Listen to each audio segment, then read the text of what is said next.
Take a moment to imagine a man who refuses to go to the hospital while he's having a heart attack just because he does not want to ruin Christmas Eve. A man who is smoking while he is in the car on the way to the hospital.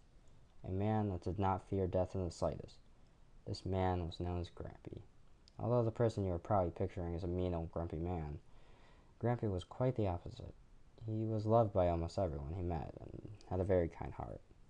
Dad always talks about memories he has of him. Whenever he talks about him, you can tell that it's almost as if he is reliving the moment with his father. Mom also chimes in occasionally, telling me and my sister how much Grampy would have loved us. I was never able to meet Grampy, though, because he died a year before I was adopted. It has always been a wish of mine that I could have met him. Learning more about him, though, makes me feel as if I really did. At the funeral, Dad was interested in what different people knew him as. The people who worked for him or with him, he was known as John. Friends on my mother's side of the family knew him as Mac. However, to his side of the family, he was known as Jackie. It was surprising to my dad to hear all these different names that referred to his father. They all took different form, ranging from formal to friendly. Dad and Mom always referred to him as Grampy, though, along with most of our family. Even those in our family that never met him still know how great of a person he was. Dad's two sisters are the same when it comes to talking about Grampy. They say things that will make you believe that he's a god among men. Grampy was only 5'6" and weighed around 140 pounds. Although Grampy was a small guy in stature, he compensated for that with his personality. Like a little dog with lots of bite, Grampy was a tough little man who was not afraid of just anything. Lots of this came from how he grew up. When he was very young, his dad walked out on his family. This meant that Grampy spent his childhood with no real fatherly figure in his life. He was not the best kid in school and got in lots of trouble. Grampy was not even able to graduate from high school and did not go to college until later in life. The company he worked for was Sweetheart Plastics, and he was a manager there. He worked there for a total of 20 years until he was offered a better job, where he was promised the vice president position of the company. Unfortunately, the company did not uphold their promise, and he was fired once they were finished with him. Luckily, Grampy was a tough man and was able to move on from this event. This is Grampy, opening the door to the factory filled with machines and people alike, hard at work. The factory is quite a hot environment, and sweat drips from his curly, partially gray hair. Machines are roaring in the background, and as he observes people working on the lines, making sure everything is well in order. He walks around for a little bit, talking to each of the workers before walking into his office to do some of his own work. The smell of the factory is the most pleasant in the world. It smells like a combination of sweaty people and burning rubble from the machines. Grampy's main job was to make sure everything went smoothly in the factory. He was a supervisor, which is the same position as a manager would have. It took Grampy lots of hard work and dedication to get to the position he held in the company.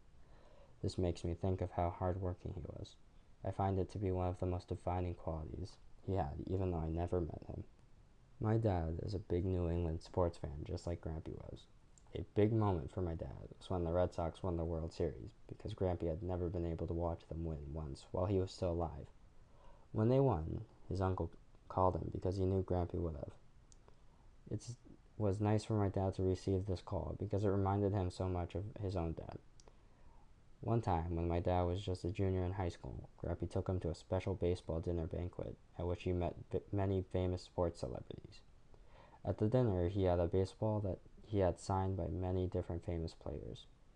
This day was also the exact day that Grampy died 18 years later. It reminds my dad of how I came to the United States on the same day that it was Grampy's birthday. He always says it is a bittersweet day for him because he is reminded of Grampy but also reminded of when I came into our family. A really big memory my dad had was that Grampy had reconciled with his own dad. Grampy's siblings had originally convinced him, as father had passed away before he was born. When his mother died, though, his dad made an appearance at the funeral, which was very confusing.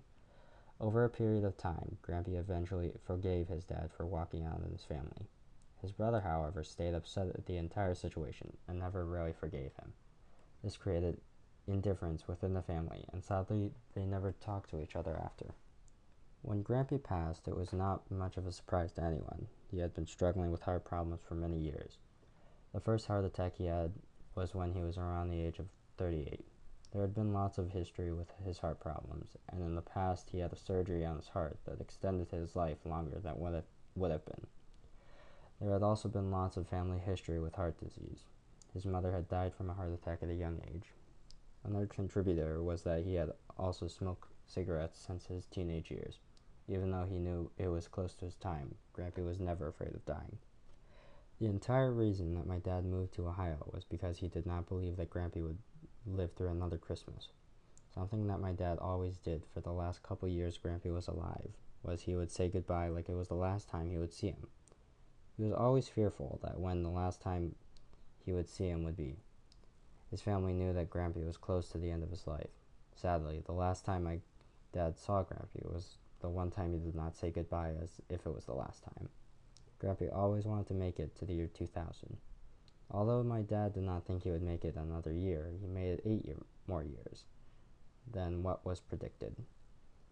Even though this was much more than expected, he did not make it. He died in January 1999. This was the same year in which I was born. At the funeral, Grampy was remembered by many as a great man for different reasons. Dying at the age of 58, he had lived a fairly full life. Grampy achieved most of his dreams by working hard for what he wanted. A big dream that he never saw through, though, was the dream of retiring and going down to Florida in the winters. His favorite song, which was almost played at the funeral, was My Way by Frank Sinatra. The first verse of the song reads, "And now, the end is near, and so I face the final curtain. My friend, I'll say it clear, I'll state my case, of which I'm certain. I've lived a life that's full, I've traveled each and every highway, and more, much more than this. I did it my way." I feel that this perfectly fits the type of person that Grampy was. He always wanted to do things his way, which is where some of his stubborn demeanor stemmed from. For me, the saddest thing is thinking about all I missed out on by not meeting Grampy. If he had just lived another year or two longer, or if I had been born earlier, I could have had a chance to meet him. After hearing all the great things about him, I know that we would have gotten along very well. Grampy was stationed in Japan for a long time while serving in the military. My parents always tell me that he would have loved me because he loved Asian people from being over there so long. A chance to meet Grampy would have meant the world to me. Grampy, I hope that I did you enough justice while telling your story. Learning all about you from Dad was a really good way of feeling closer to you without even knowing you. There was so much I did not know about you, and it all fascinated me tremendously. Even though you never knew me to begin with, I am sure that you would be proud of the young man I feel I have become. The Patriots are doing great this year, along with the Red Sox. Dad wishes that you could have seen them as a winning team while you're still alive. I still wish that you were around because of all the great times we would have had together. Hopefully, I will someday meet you up above when my own time comes. In theory, though, that will be a while from now, but I look forward to it. Thank you for letting me write about you. I look forward to the day we finally meet.